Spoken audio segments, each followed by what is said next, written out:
Welcome to the News English program on Somaliland National Television with me, Waris Mohammed. Now these are the stories making the headlines. Race Political Association joins Kulmiya political party in a unification ceremony. First Lady of Somaliland attends ribbon cutting ceremony for new road built in Hargeisa. French President takes tour of Mali after French troops assisted in liberation of that nation.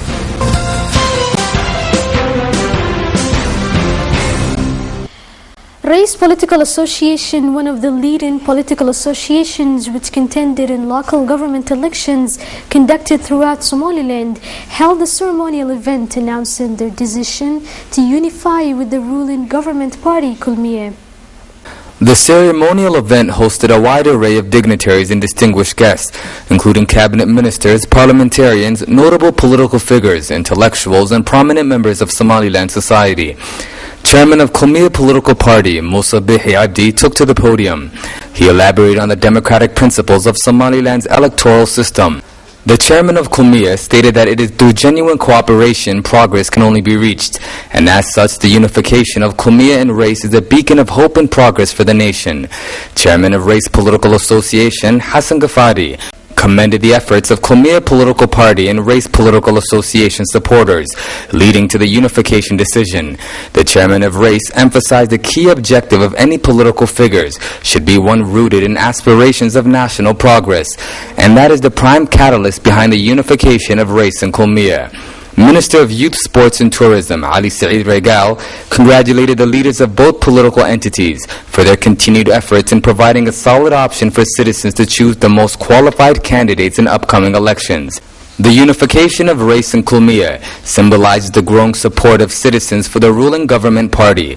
This is not the first political association known for unifying with Kulmiya political party, but rather several other political associations, after conceding defeat in the several stages of local government elections, chose to unify with Kulmiya in hopes of better serving citizens of the nation. First Lady Amina Waris attended a ribbon-cutting ceremony for a newly constructed road between Sheikh Mubarak and Sheikh Noor districts of Hargeisa. The First Lady was keen to point out the differences of infrastructural development since this administration took office and the urgency of further progress throughout the nation. First Lady Amina Waris spoke at the ceremony, and she stated that this road is something needed by the community of that area. The First Lady of Somaliland also welcomed the collaboration efforts constructed in completing this important road. The construction of this road participated by different parts such as community members, the local government and central government, said Amina Muhammad Chirde. The Vice Minister of Security for the Ministry of Interior, Abdullahi Abakar Osman, also spoke at the ceremony and congratulated the community and everyone who took part in the construction of this road. This is one of the many infrastructural projects completed by this government since they took office. Other speakers at the event included community leaders, tribals and cultural leaders as well, and a number of other residents of Sheikh Noor and Sheikh Mubarak districts. Hargeisa taxi service is widely acknowledged for the role in providing accessible and affordable transportation to residents, visitors and tourists in the capital city of Somaliland, held a press conference to announce their plans of initiating taxi services in other regions of Somaliland. Some notable figures at the press conference included Minister of Rehabilitation, Salaban Hagla Tosia, and Governor of Marodi Cheh, Ahmed Omar Hamarchi. Founder and owner of Hargeisa Taxi Services, Mr. Abdi Karim, spoke on the importance of taxi services for residents, visitors, and tourists. He explained the overall significance of affordable prices for the masses and the successful implementation of Hargeisa Taxi within the capital city. The owner of Hargeisa Taxi Services continued to commend staff and drivers for their dedication, hard work, and commitment to passengers. He continued to add the inclusion of several regions of Somaliland in Hargeisa Taxi Services. Minister of Rehabilitation, Salaban Hagla Tosia, also addressed those present. He highlighted the relevance of developmental efforts and pointed out that Hargeisa Taxi Services continues to display itself as a testament of such developmental efforts. Governor of Marodi Cheh, Ahmed Omar Hamarchi, elaborated on the positive impact Hargeisa taxi services has had on the capital city and the need for its services in other regions of Somaliland. The event concluded with a number of vehicles being dispatched to other regions as citizens anticipate Hargeisa taxi services throughout the nation. You're watching the English news program on Somaliland National Television, the only Somali-speaking channel with an English news program. And now for the international headlines in detail.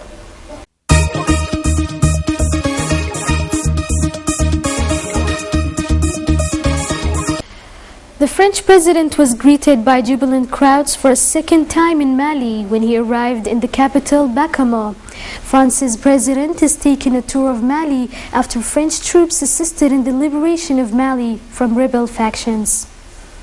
François Hollande was visiting the country where French troops have deployed to drive out groups linked to Al-Qaeda. His forces have been fighting for 3 weeks alongside Mali's army. Mali's interim president touched on allegations of atrocities carried out by the country's troops. Earlier, residents in Timbuktu unleashed a similarly enthusiastic welcome on François Hollande after French troops led the liberation of the remote city in the desert. After months of occupation by radicals who enforced a strict interpretation of Islam, they showed off their brightly colored clothes and jewelry. Iran has given its response to a U.S. offer of direct talks to resolve the stalemate over Tehran's nuclear program. However, Iran's government has stated their position as one of reluctance in regards to U.S. intentions. The U.S. Vice President Joe Biden, speaking at this year's Munich Security Conference, reiterated previous indications that the U.S. was prepared to talk one-on-one with Iran.